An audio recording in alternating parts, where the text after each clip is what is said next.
So here we have the EZVIZ CB8 2K camera, and having 2K in the name states that it can obviously record up to 2K resolution. It is a wireless camera and it has a big 10,400 milliamp battery that states it can last over 200 days on a single charge, and it is also waterproof, which means that we can stick it outside. And one of the unique selling points of this camera is the fact that you can use the app and control the pan and tilt to position the camera however you want.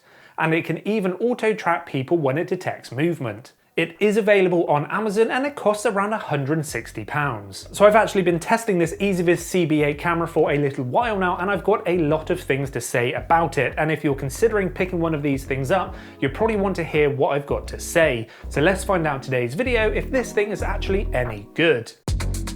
So when we receive this security camera, it comes in a fairly nice, well-designed box with a lot of the key features of the camera featured on the side. Inside, we will find a bunch of paperwork and setup guides. Then we will see the drill template, which will help us get the screw holes for the camera bracket in the right place, and also a pack of screws for the bracket.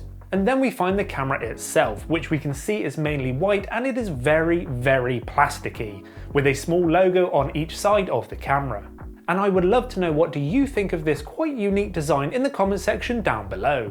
On the underside, we can see the power button, the micro USB charging port, and the speaker and the mic, as this camera does support a two-way communication. So the main camera is this ball design which hangs under the main arm, and we can now see how it can pan and tilt. And it can pan left and right by 340 degrees, and it can also tilt up and down by 65 degrees. So yes, technically it does see 360 degrees on that pan axis, but it does stop at 340 degrees. It's just the wide angle lens which kind of makes it look past that 340 degrees to make it a full 360. The camera basically doesn't just keep spinning around. So on the front, we can see that 2K camera positioned in this glossy black plastic front, along with the infrared sensors, LED spotlight for nighttime, and also an indicator LED. Also, at the bottom of this section, we will see a reset button, and underneath these two screws, this is where we can insert our own micro SD card, which we can store the camera's footage onto,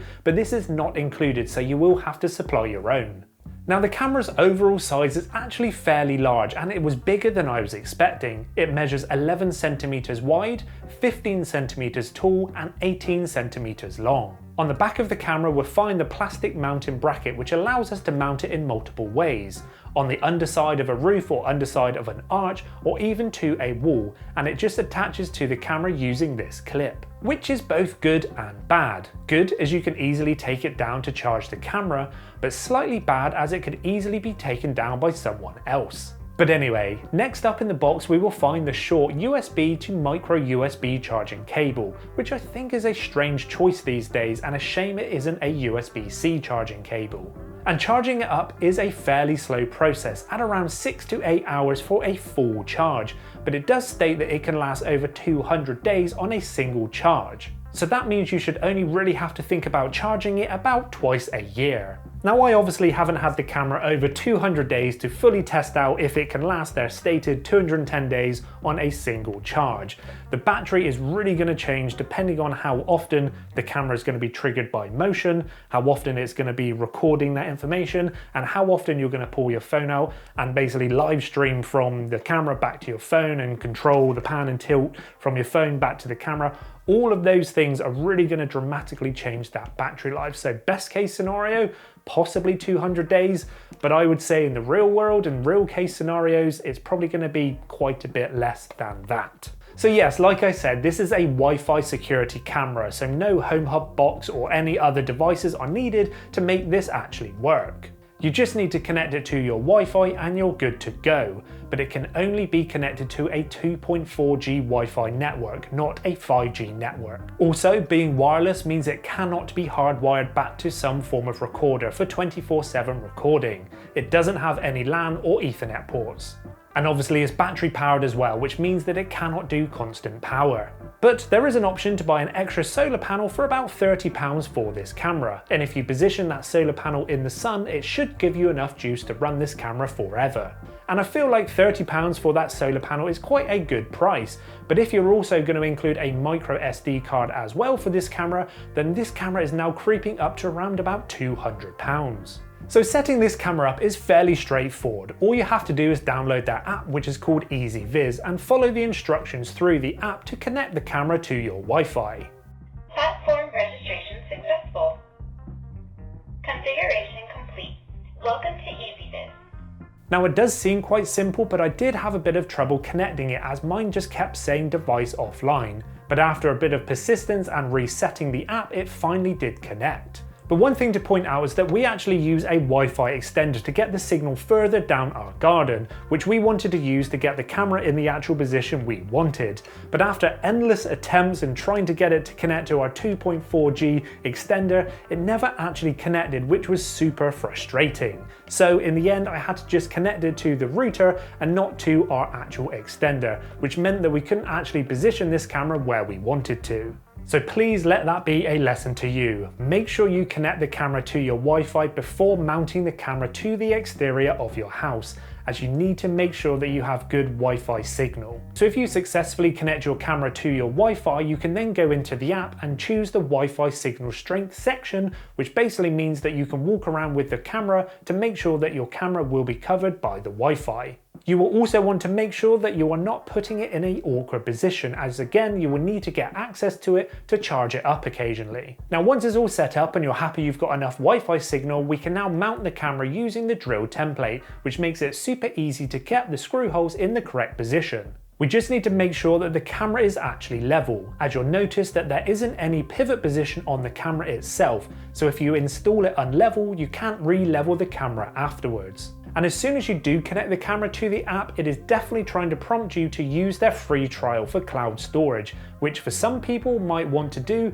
but I made sure that I didn't use this as I don't want to be held to paying a monthly fee for my storage. Instead, I chose to insert a micro SD card to store the data on there, which is encrypted with AES 128-bit encryption.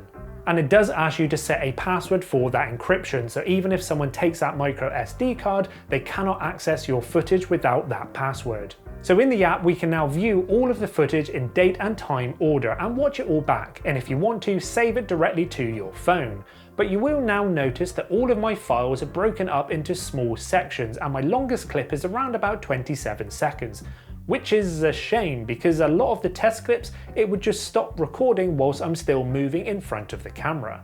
Personally, I think this is actually quite dangerous, as if this was evidence for my house being broken into and the camera just stops recording partway through, I would be so disappointed, as that whole point of a security camera is to record things. Even when one clip records into another because there is constant movement, it seems to miss a chunk of time of a good few seconds, which again, for me, I think is actually quite dangerous, because if this was evidence of my house being broken into, you can miss a vital bit of information here. But we could actually go onto the app and into working mode. Here we can actually change and customize the battery performance of the camera. For instance, we could choose high performance, which will actually save longer video clips but use a lot more battery level. Keep it on power saving, which saves shorter clips, or even put it on power saving, which basically means it's probably going to last that 210 days. So changing any of these will obviously dramatically change that battery life of this camera. But I do have to admit that the 2K video it records is actually fairly decent and high quality enough to make out a lot of the details. And you might actually notice that it only records up to 15 frames per second to keep file sizes down. And if file sizes are a thing that you're a bit worried about because you don't want to run out of space, you can actually reduce that 2K resolution down to a HD resolution. And it can also record using its infrared camera at night, and this is what the video quality looks like at its full 2K. It also has a spotlight built in, which we can set to automatically turn on when it detects movement and be able to record color nighttime shots. And again, this is a 2K example. And I'd like to know in the comment section down below, which do you prefer, the infrared nighttime shots or the spotlight shots with color night vision?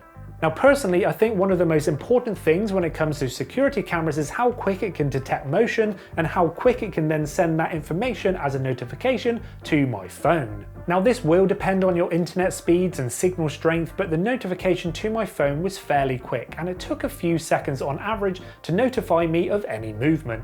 Now one of the main features of this camera is the fact that it can detect humans and also auto-track it, which works okay if there is a slow moving single subject to actually track. Okay, so this is going to be a tracking test. Does the camera track me? If I pan or walk over here, as you can see, the camera is kind of keeping me in frame.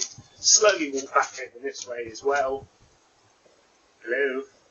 Slightly delayed. Okay, so doing a tracking test, slow movement like I am now. If I walk over here, the camera should. Hey, 1, 2, 3. How does that sound? It is now tracking me. Hey, 1, 2, 3. Testing. 1, 2, 3. However, as soon as there is a quick bit of movement, the tracking really starts to struggle. And to be honest, most of the time the camera just pans the wrong direction. Even when going into the settings and changing the sensitivity, I really didn't feel like it made much difference.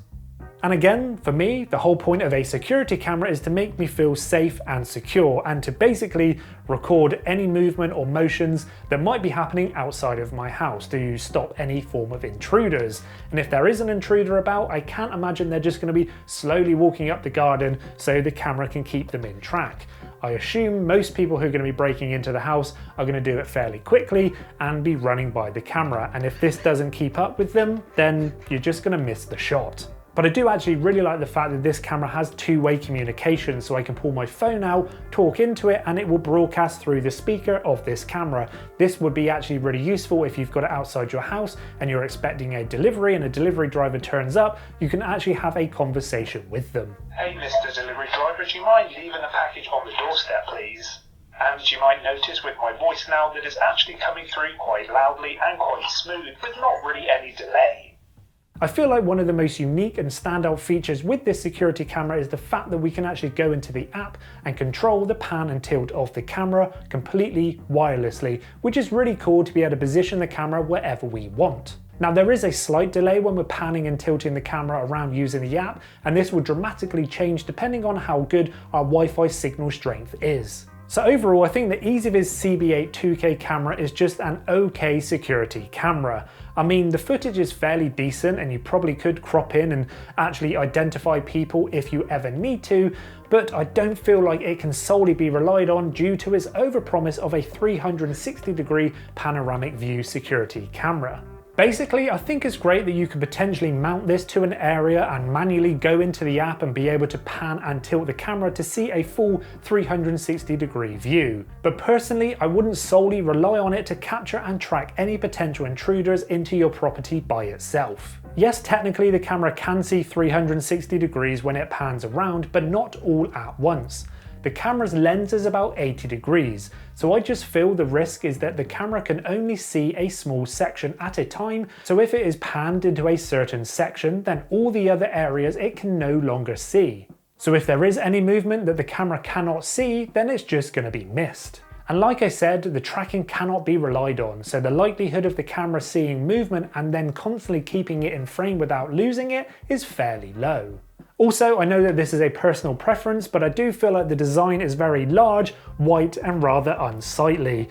It does just feel like a giant bit of spyware which we're going to be bolting to the outside of our house, which could potentially stop people breaking in because it's clearly a big security camera. But I would love to know, what do you think of this quite unique design in the comment section down below, and also let me know what do you think of the EZVIZ CB8 2K camera. I'd love to know all of your thoughts in the comment section down below. If you know of any other security cameras that this might actually rival, let me know in the comment section down below, as I would love to actually compare them. If this is the first video you've seen of mine, please hit that like button and also subscribe to the channel for more review videos like this. And until next time, I will see you soon.